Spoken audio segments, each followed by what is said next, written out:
All right, good morning from Eastern Pennsylvania. Hope you guys are doing well. My name is Brian. I'm the owner-operator at Boathouse Smokers down in South Louisiana. We've been on the road for the past 4 or 5 days making some deliveries up the Northeast. We're currently going through the Pocono Mountain Range heading west toward Wilkes-Barre, PA, where we're going to drop in and see the cheese man, Shpoppy Shawn. If you've been a fan of our page or been following us on social media for the past year or two, you're probably familiar with Shpoppy Shawn's work. He is the only person we know of that has mastered the craft of hot smoking cheese. So we're going to drop in and pay him a visit and see if he'll give us a tour of the shop. All right, here we are, 311 Blackman Street, Wilkes-Barre, PA. The destination is on your right, 311 Blackman Street. So my name is Shawn and I hot smoke cheese for a living. And just recently, we started to smoke some almonds. All right, for those that don't know, can you tell us the difference between cold smoking versus hot smoking? Well, yeah, cold smoked is usually 75 degrees to 80. It's a kind of set it and forget it kind of deal. And at the end of it, the cheese never melts and you end up with a liquid smoke on the outside. That has to be wrapped for 2 to 3 weeks and put in the fridge before it's even edible because the liquid smoke has to harden. Hot smoked, I do between 180 and 225 degrees. And what happens is the smoke permeates the entire block of cheese. And I can eat it straight off of my smoker. And what do you tell people when they tell you can't hot smoke cheese? I tell them that they're all nuts. Everybody's been telling me that since the start of this because everybody knows how to do everything. Apparently the fact that I knew nothing about smoking when I started is what helped me keep an open mind. All right, can you tell us a little bit about the process of smoking cheese? I can. So hot smoking cheese is a completely different animal. I'm at 180 to 225 degrees, and smoking at that temperature, the first thing that happens to the cheese is it begins to release oil. And that does two things. It softens the cheese because oil is what keeps cheese hard. And at the same time, that oil that comes out, it allows vapor trails to open up to allow the smoke to travel through the entire block of cheese. And that's really the key to what I'm doing. Shawn, is there anybody else that you know of that hot smokes cheese as well? Other than a couple of neighbors around here in PA, no one in the country that I'm aware of hot smokes cheese. The one guy on the West Coast advertised hot smoke, but he only goes to 110 degrees, which is still considered cold smoke. All right, so tell me about the first time you ever attempted to smoke cheese. So some good friends of ours invited us over to a smoker party. I never smoked anything in my life, but I was a chef for years. So I always wanted to learn how to smoke, so I read everything possible, but I still didn't have the hands-on experience. So the day that I showed up, I kind of was just like thrown into the fire. I didn't do much, but about 40 minutes or so into it, I kind of took over after reading so much. I had thoughts of my own of what would and what wouldn't work. And we just started to go from there. It continued in the backyard for several years before people in the bar found out that I smoked cheese. And that's when they really started to harass the piss out of me. It was in November, and I figured, well, I can make some money for the holidays. We made 100 pounds, 5 pounds at a time at night, every day after work. Went to the bar, and in 5 days, that whole 100 pounds sold. So we just continued to do it, and it got me through the entire winter, and the sales still didn't end. I just kept going out to the bars with whatever I smoked that week, and immediately sold it. So then we started to smoke in the summertime, and that was a different animal. And I'll tell you, that was a big different animal because I started to lose cheese. And I always thought that it was the heat outside, but it was the heat outside actually had nothing to do with it. It was more about Mother Nature and the elements, humidity, dew point, and things like that. So it became a chemistry kind of deal. All right, Shawn, so how long was it between the point when you smoked your first block of cheese to when you figured out that, hey, I think I got something here? So I was smoking in the backyard for us and family and friends around the holidays for about 3 years. The fourth year, People at the bar found out. We started smoking, so I smoked all the way through that year. Saved enough of money up to get a bigger smoker from Boathouse Smokers. So you were working at this point? Oh, I was you had a day working job. full time. I would come home every night, and on my little bullet smoker, I would put 5 pounds of cheese in every night after work. Sometimes 10 pounds. I do 2 loads. So we were about a year into it, selling at the bars, that I started to do events. The 8th event that we went to, I sold out halfway through the second day 300 pounds of cheese. And that's when my wife said, screw the office, you're done working. We're going to do this full time. And believe it or not, that's how we got started. All right, Shawn, so tell me a little bit about the building that we're in. How long was it when you moved from your backyard up into the point to where you actually moved into a location? So we started in the backyard for a year before we bought the building. Once we bought the building, we never had a loan. I never had a loan in my life. So we bought the cheapest thing possible at a good location. It still took me 2.5 years after we bought it to actually be able to smoke inside the building like we are now. I had to do a lot of renovations, and all of our cheese sales, every dollar that I made from selling cheese went into the building because we didn't have money ourselves to put in. What did you have to actually do to the building to prepare it for your business? Well, it was a rundown bar that was closed for 12 years plus when we bought it. So we had to put a new roof on it. Once we got the roof done, we had to gut the upstairs apartment. There was no water in the building. The guy had no heat or hot water in here for 3 years before he closed. So we had to run water lines. That was probably the first thing that we did. Then the roof became second. Then the electrical problems started popping up all over the place. And then we started to remodel the upstairs. So in 4 years' time, we put almost $200,000 into this. And it's all come from blood, sweat, and tears.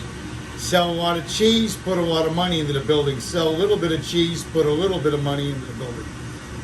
So it's all a matter of how much we figured to work. And we just haven't stopped. How old is the building? The building was built in 1887. So it's been around for a little bit. It's quite old.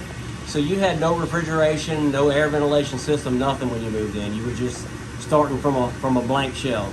Well, from scratch. The hood behind me existed, but that was it. The refrigerators that were here, even the walk-in, nothing worked. So we really did start from finding things that people were giving away or things I could get for cheap that maybe could be fixed. It is what it is. You start with what you get and what you have and make the best of it. All right, Shawn, so tell me a little bit about the type of smoker that you use. So as you can see, I have a vertical upright. And this one is a little different than most uprights. Most uprights are direct heat. But because of what I do, I had a plate installed on the bottom. So we're diffusing heat, and the heat actually comes up right around here on all 4 sides of the smoker. And that's where our heat's coming from and the smoke's flowing from. So what do you actually have in there now? Looks like you have some almonds in there. Right now we got salted almonds over here, and you can see that they're almost all white. And over here I got a seasoned almond, and you can see the seasonings on there. So will those darken up as they take on heat? These will darken up as they take on smoke. As they're drying out, they begin to acquire more and more smoke. It's not something that just happens in a half hour. Smoking, a lot of people know, it's not something that happens in a couple of minutes. And thankfully, this isn't anything like brisket where I'm watching the fire all night. So we get it going for a couple of hours during the day. All right, can we take a look inside the firebox? What kind of wood are you using? Tell me a little bit about that process. So right now, here's our firebox, and you can see I just have one bed of charcoal in here. And I got, this here's a little hickory, and we got some cherry back here. And we're actually gonna change that right now because it's almost out.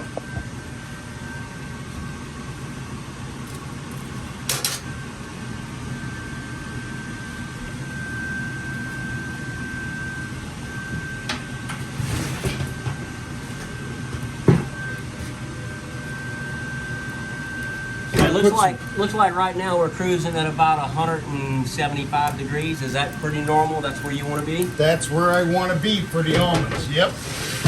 Anything hotter and the almonds are going to burn. And there's nothing worse than throwing away product, especially product that ain't cheap. So when you say burnt, do you mean they actually taste burnt? Oh no, they taste burnt, they look burnt, they're black. Let's go back to the cheese. Is the process similar for smoking cheese as what we just saw with the almonds? The process is, the hot smoked, I'm running 180 to 225. And that's a lot more time consuming on my feet. It's not a set it and forget it process. Most smoking is done sitting in a chair drinking a beer. I'm generally on my feet 60% of the time because I'm in and out of the smoker. Cheese at that temperature doesn't always work well, which is why everybody tells me you can't hot smoke cheese. All right, Shawn, so I've noticed that you really have no smoke coming out of the exhaust. Can you tell me why that is? Well, when you burn hot enough, it fires up. There's no smoldering. The wood catches fire and it releases its smoke. And that's what you're seeing here, nothing but white smoke coming up. And when you smoke anything, I don't care if it's cheese or meat, that's what it's supposed to look like. You don't want to see white billowing smoke coming out of the exhaust. No, you just want to see that wisp. You don't want anything dark or nothing real white. So you don't want your wood to smolder. You want your wood to actually burn. I want my wood to catch on fire. And that's exactly what we're doing. And give me a second, and we'll open this up because we just put that in. So now you'll see those pieces that I just put on, they're already lit up. We got some flames coming off of them. They will start to completely fire into flame here in a few minutes. So how many times do you have to add wood for the process? Every 20 minutes I'm putting wood on. We only put a little bit of wood because too much is overdone. All you're doing is wasting the smoke. Just enough to get it going. I generally stick around 6 to 8 ounces tops for every load. So every 20 minutes, that's what I'm putting on.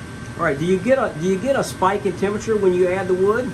Little bit, but not much. As long as you're running the way that you're supposed to, you'll get a little flame, which may bring it up 5 or 10 degrees. But as soon as that flame starts to lower down, the temperature comes back down. You just get that little flare. Shawn, so if you do have a temp spike, how hot is too hot when it comes to cheese? Anything over 225, and that's pushing it. But sometimes this baby has hit 240 on me. I'm opening up everything. I'm trying to do everything that I possibly can. I start shutting the doors down. I let these big doors open to get some immediate heat out, and then I start dampening things off. That hot, cheese just goes through the grates and into the fire. That's not what I'm here for. So you've actually opened up the door before and all your cheese is in the firebox? Oh yeah. More than once? More than once. I've lost over 1,500 pounds of cheese trying to figure out how to hot smoke cheese. Now we do it all year, 12 months a year. All right, do you still have product loss? Is that just wrote into the business plan that you're going to lose product sometime when you're cooking or smoking I cheese? still do lose product, but now it's not pounds. Now I lose a couple of blocks here and there. I'm smart enough to realize the hazard zones and what the cheese is starting to go through. When it gets to that point, I'll start pulling the racks and put them on the side, let them cool down before they go back in. And then I can dampen everything down. All right, Shawn, so the first thing I noticed when I walked in here today was this. 2022 World Championship Cheese Contest. Can you tell me a little bit about that? So when we first started doing this, all of our customers told me that I had the best smoked cheese in the world. And I didn't believe them. I thought I was just doing this to make a couple of bucks. But as I started tasting other people's cheeses, I noticed the difference. So the only way to really find out how good it was to get into competitions. Well, there's no competitions for cheese. There's no competitions for smoked cheese. Just meats. So we found a little competition and we decided to go for it. That little competition was the World Cheese Championship. We just entered for the first time and we just took home first place in the smoked cheese category open class. And what do you mean by open class? Open class means that it's open to all types of cheese, but it's basically handmade cheeses. Cheeses that are considered to be better because they're made from scratch. I smoke a processed cheese. So that did a couple of things, and it pissed a lot of people off in Wisconsin because they all make their own cheeses. I bought a already processed cheese, and it smokes fantastic. And that's what we're selling, processed cheese at cheaper prices. And you kicked the big boy's ass. We kicked their all asses. We took first place in the world, guys. We beat out several countries. Switzerland came in second. They weren't too happy about that. And then there was a bunch of people from Wisconsin that were lined up afterwards. So, yeah, we really upset a lot of people, and people are probably thinking about how they're going to start to hot smoke cheese themselves. Now, Shawn, I know you told me you kind of only started this just for shits and giggles. Where do you see this going? So this really did start just to make a couple extra bucks on the weekends. I've now recently hired my son on. My plan is within 2 years' time to be in a warehouse. I plan to have 4 of these. 2 for my boy to run, 2 for me to run. And what we're going to do is we're going to start shipping to all over the country like we are now, only in bigger packages. I want to start shipping to stores. I want to start shipping to restaurants. And eventually, I want to pass this down to my granddaughter. She's the whole reason of our name of our company and everything. She's been with us from the start. Tell us a little bit about that. Where did Shpoppy come from? So my granddaughter has 3 grandfathers, which is not uncommon today. Divorces happen everywhere. But the kids live a half hour away from us. So we're not always there. But grandfather number 1, he lives directly across the street in the double block. And step-grandfather number 2, well, he lives directly next door in the double block. So I wanted to make sure the kids knew she was talking about me and not them. And I started to think, I was thinking Pappy, Poppy, Grandpa, and then I thought Shawn Poppy, how about Shpoppy? And everybody said the kid wasn't going to be able to say it. At a year and a half, she could say it better than most adults. All right, Shawn, so tell me a little bit about the different varieties of cheeses that are available. So right now I have 21, actually 20 because we only got 1 block of pizza left. I got a salami, a bacon ranch, a sharp American, black pepper, bruschetta. This is the one that we just won the World Cheese Championship with. I have tomato basil, vegetable. I got an onion, a little pep, a mild buffalo. Over here I got bacon cheddar, regular onion.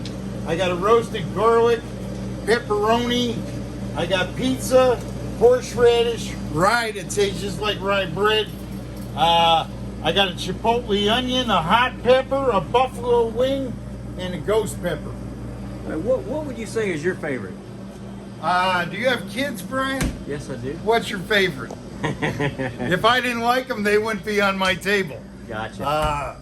I'm more particular about what I'm willing to buy for myself, let alone sell. So everything has to pass my muster first. I may not like the flavor, but I kind of do like all of these. Our biggest seller, believe it or not, is the black pepper. And our next biggest seller, because we just won, happens to be the bruschetta. All right, is this all that you have available? Oh, no. At one time? No, we got a couple more blocks of cheese. Let's go into the vault. Oh, wow. We're kind of low on cheese right now. I only have about 1,200 pounds smoked. We got another couple of thousand pounds not smoked. But right now, there's only about 1,200 pounds here that's smoked. 1,200 pounds. And so the cheese is not actually frozen when it sits in here. It's just refrigerated? Never, ever freeze cheese. When you freeze cheese, you lose texture and flavor. All right, Shawn, so tell me a little bit more about your almonds. So we started out with just the regular salted smoked almonds.